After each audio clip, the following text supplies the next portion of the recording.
So the next topic that we are going to start is product reliability analysis. Okay, and this is the topic of Unit 3, and the subject is Quality Toolkit for Managers, and the code for this subject is KMBOM03. These are some of the references that you may access for further study, like first, second, and third are some books. First is your textbook, and second and third are some other reference books. Okay, and fourth, fifth, sixth are some good blogs, and seventh is one good paper. Okay, so these are some references that you may refer for further study about this topic.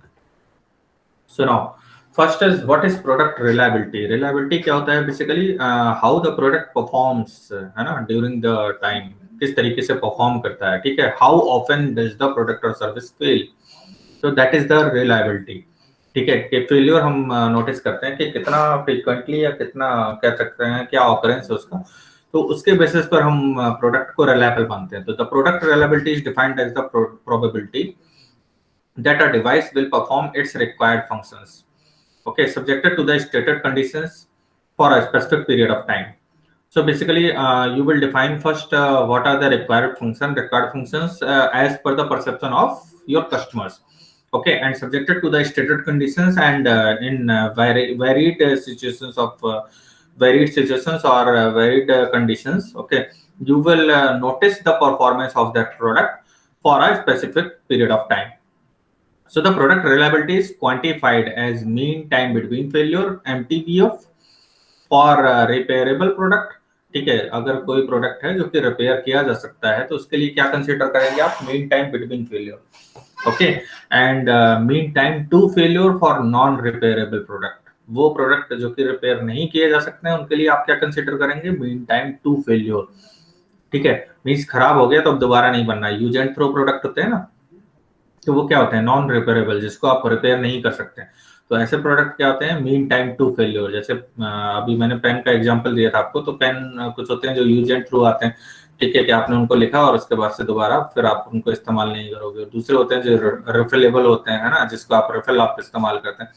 तो that is mean time between failure. एक बार failure हुए उसके बाद उसके बीच में कह सकते हैं, फेलियर के बीच में, फेलियर से फिर दोबारा आप उन्हें रिपेयर करके फिर से चला सकते हैं. ठीक है.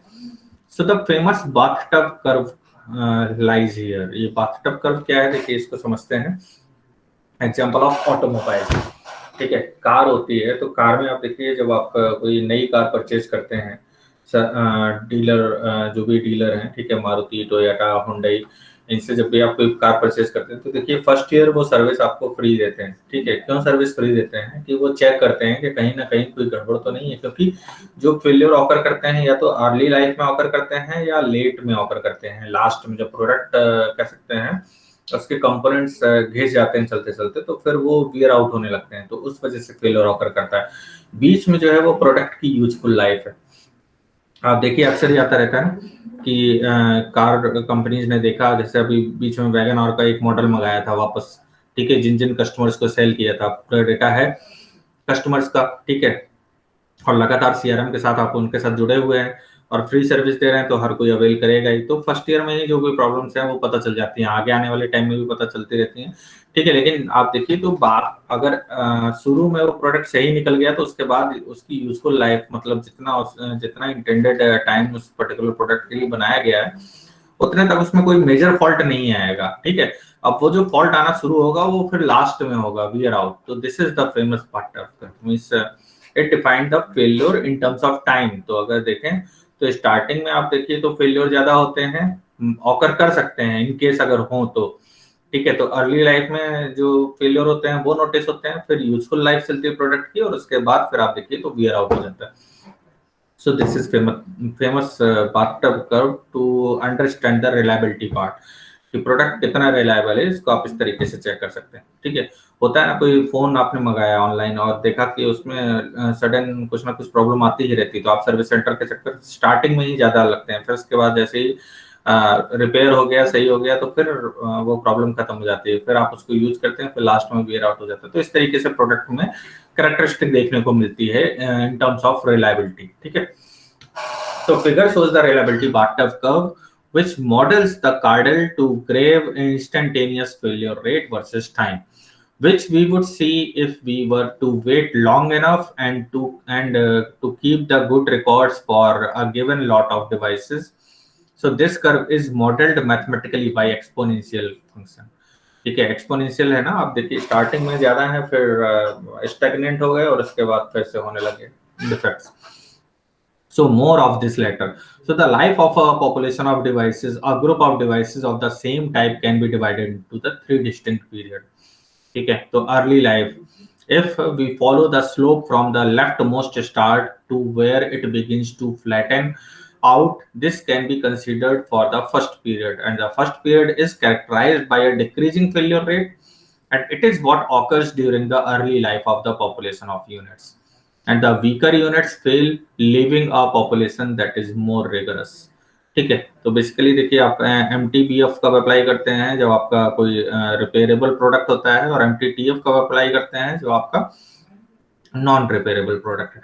ठीक, तो अब इसमें हम दोनों में ही देखें तो अर्ली लाइफ वो फेज है जिसमें कि डिफेक्ट्स ऑकर करते हैं और उसके बाद स्टैग्नेंट हो जाते हैं यूजफुल लाइफ में. ठीक है, so the next period is the flat bottom portion of the graph. It is called the useful life period.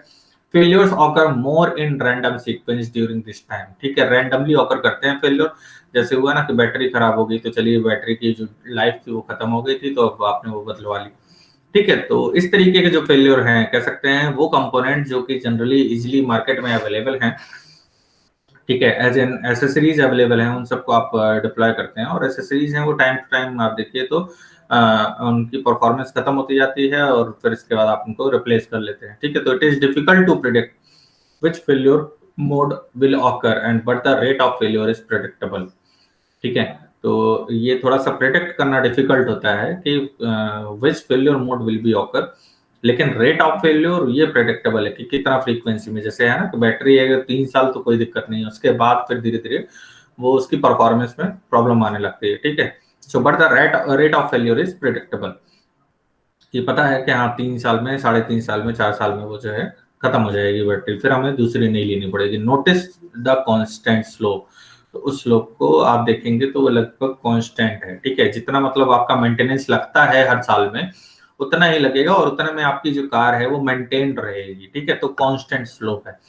तो आप देखिए जीरो भी नहीं है, ठीक है, बल्कि एक कांस्टेंट स्लोप को मेंटेन करते हुए चलता है. ठीक है, नेक्स्ट है आपका wear out. The third period begins at the point where the slope begins to increase and extend to the rightmost end of the graph, and this is what happens when units become old and begin to fail at the increasing rate, and this is called the wear out period. ठीक है, तो इस period में क्या होता है कि आप देखिए तो वो फेलियर ऑकर करने लगते हैं उन कंपोनेंट्स में भी जो कि पुराने हो चुके हैं या कह सकते हैं घिस गए हैं. तो उनके थ्रू आप देखिए तो कहीं ना कहीं जैसे होगा कि पता चला कि जो व्हील है जो आप रन करते हैं उसमें प्रॉब्लम आ गई, या जो सॉकर्स होते हैं, ठीक है, तो उन सब में आप देखिए तो प्रॉब्लम आने लगती है. धीरे धीरे आपको सारे पार्ट्स लगभग उसके रिप्लेस कराने पड़ जाते हैं. तो that is the wear out.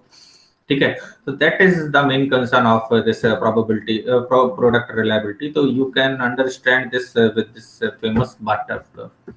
Okay, so if you have any doubt or query regarding this product reliability concept and bathtub curve, then you may ask. No, sir. Okay.